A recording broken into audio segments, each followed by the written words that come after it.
The Dusty Rhodes Tag Team Classic drop kicks off on Wednesday during NXT on USA Network.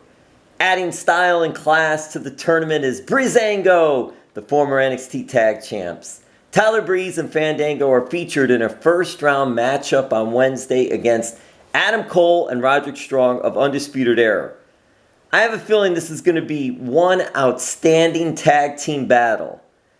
Thank you, Fandango. What are your thoughts of this battle, which could have been in the finals if the bracket worked out? We're coming in hot, Jim. We're starting off hot. You know what I'm saying? Just like your intro there.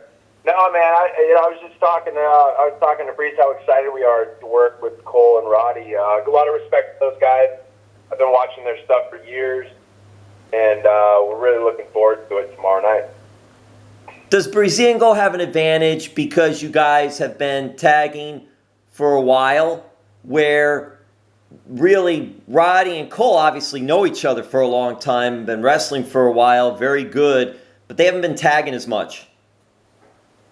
I would say we have a little bit more of an advantage, just being together for 5 years consistently. But you never know, man. It's you never know. On any given night, it can be anybody. So those guys are super talented guys, and you know, you're going to have to tune in tomorrow night and find out. What are your thoughts, a little more in depth, on Adam Cole and Roderick Strong and what they bring and how you all will match up against them? And I'm curious, when you're going against opponents, are you watching film, are you watching tape, or you guys been doing it long enough, you just get in there and go? No, I've been, we've both been kind of paying attention to Roddy and, you know, Cole in the Undisputed Era. We worked with Bobby and Roddy a few months ago, but I've never actually worked with Cole before. No, I mean, these guys are they're top talents at NXT, so of course you're going to watch their matches. And you know, I've watched them for years. I've known Roddy for at least 10 to 12 years now, and I'm a big fan of his hard-hitting style. Same with Cole, and I think both of our team styles will definitely complement each other. With that, how much are you looking forward to this matchup? And when you found out this is going to be the matchup going in the first round to open the Dusty Rhodes Tag Team Classic, how cool was all that? No, like I said, man, we're coming in hot. We're starting off hot, and I've been doing 30 minutes of extra cardio a day just to keep up with these guys because they can go. You know, just like most of the NXT locker room, these guys and girls, they can go. Well, Fandango, you can go too, and you've been doing this thing, man, for a while. I think it's a kudos to you. You've been with the company since about 2006 and has been able to just continue on. Do you have any, is there a secret sauce? Do you have any advice or anything that you say when someone says, hey man, how do you just do it for so long and be with WWE for that time frame? I think it's being consistent. For me, it's consistent. It's, you know, you have control of a certain amount of things. You know, it's take care of your body, take care of your attitude, and always look good. You know, you can control that. So if you go to work every week and you're looking good and you got a good attitude, you know, good things will happen to you. And, you know, just be consistent, you know, just like go out there and work hard and have a good attitude, and I think you'll be around for a while. Tell us about this tournament and what it means to you. You know, it means a lot to me because, you know, when I first got to Florida Championship Wrestling back in 2007, spring of '07, you know, they shipped us down to a warehouse off Del Mabry Highway in Tampa, Florida, and Dusty Rhodes was our promo coach. And at that time, being a 23, 24-year-old kid from the independent scene, I didn't cut a lot of promos. So, you know, it was like anything. If you don't do it, you're not really good at it. And it was definitely nerve-wracking, and Dusty had a way about him to kind of build the talent's confidence. And we always had this little joke, you know, if you're kind of struggling out there on promo class day, you know, you got the whole class sitting there watching you, and you're up there in the ring cutting a promo. Dusty he'd go, hold on, baby. And, you know, he'd walk out like a baseball coach, you know, like the skipper when the pitchers kind of struggle out the mound, and he'd take that slow walk out, and, you know, he'd put his hand over his mouth, and he'd go, he'd whisper in your ear, and he'd be like, you know, you just can't mess this up. And, you know, he'd give you some advice, and just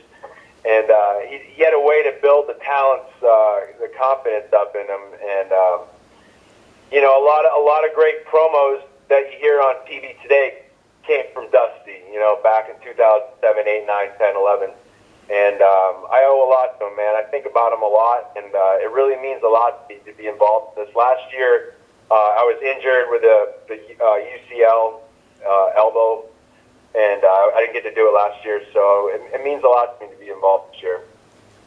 And Dusty did do so much for many, including, like you mentioned, FCW and NXT, and working with talent and talent you see on Raw, on SmackDown. It's just amazing what he was able to do. Hey, I'm curious, with that too, you mentioned Dusty and coming in there and giving you advice. Was there anything in particular that stuck with you when you're doing a promo, when you're in the ring, or with an interviewer that just stuck with you over these years? Yeah, he would always, to me, he would pull me in his office and just, what he made me do is believe, he believed in me more than I believed in myself, being a younger, insecure talent, And what he did is really build my confidence up, and he saw me in a different light than I saw myself. And having someone like that compliment you really builds your confidence. So just kind of him whispering in my ear, "You can't mess this up. I mean, look at yourself, kid. Look at yourself." Just kind of saying that I had a good look, and he had a way of building my confidence, man. And that's kind of something that stuck with me throughout the years. And whenever we get promos to do, and I think if you believe in yourself, when you go to speak on a microphone, people believe in you. If you're trepidatious and you're kind of nervous and you're not really sure of yourself, it's going to come across like just like when you get in the ring, man. If you're not sure of yourself, the fans are going to be able to tell, Hey, do you have a place already set up for that Dusty Rhodes Tag Team Classic trophy? That thing is huge. Dude, I don't know if I got enough room over my fireplace at the house, to be honest with you. I might have to open up some square footage here, but yeah, hopefully we can we'll find some place. We'll have to move my girlfriend's dresser out of the bedroom, I guess. Oh yeah, she'll like that. How does that work now? Would you each get a trophy, or is it one trophy and you have to split it 3 days a week and it rests on Sunday? I think either we split custody of it or we have to cut it in half. Oh no! So I think Breezango and I would have to get an apartment together and just crash there. Yeah, I think so too, right? You have to some storage unit or an apartment just for the trophy. Yeah. Hey, I'll tell you what, you've come a long way from the Portuguese Sun Dragon, which I think is a very cool name, by the way. The Portuguese Sun Dragon, oh man. Oh, come on, what a name. I'm curious, all right, here it is. I'm curious. The Portuguese Sun Dragon, has there ever been talks of the Portuguese Sun Dragon versus Aldo Montoya for Portuguese bragging rights? Jeez.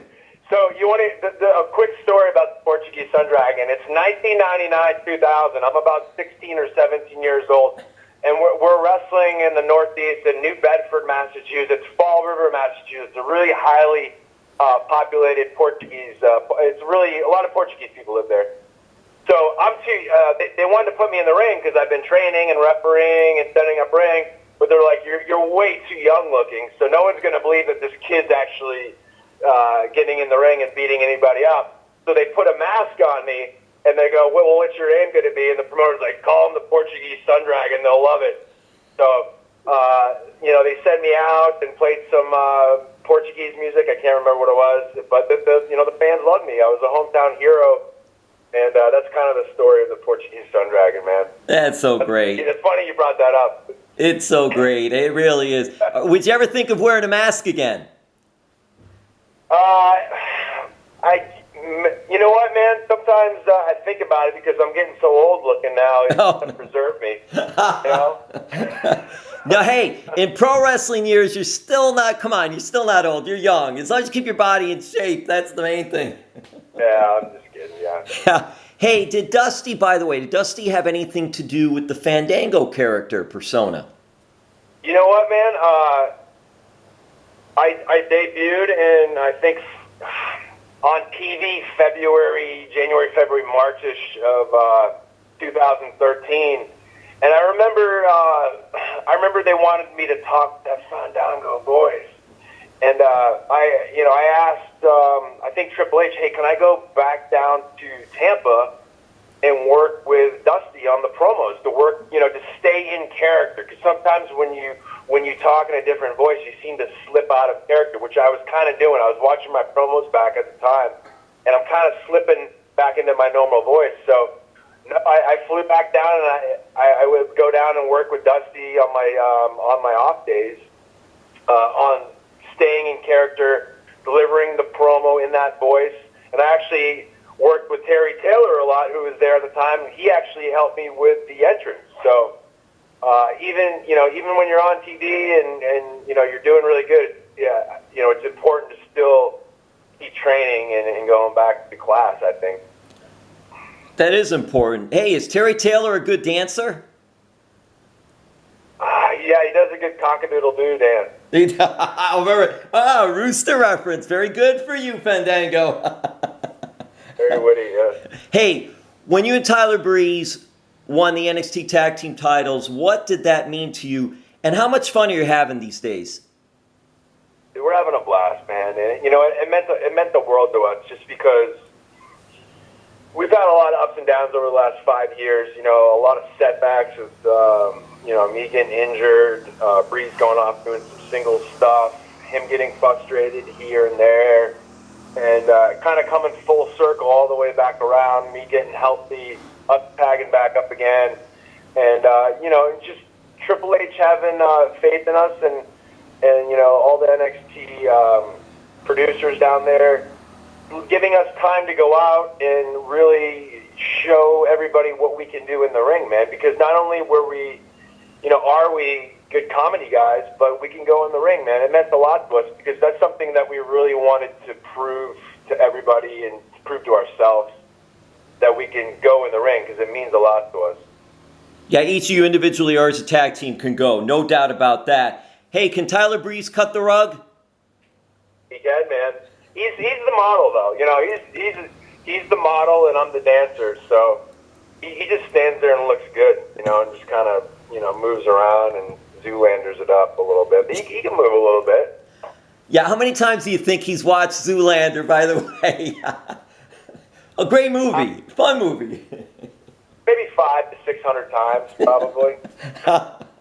And how would Fandango do in a U.S. National Ballroom Dancing Championship?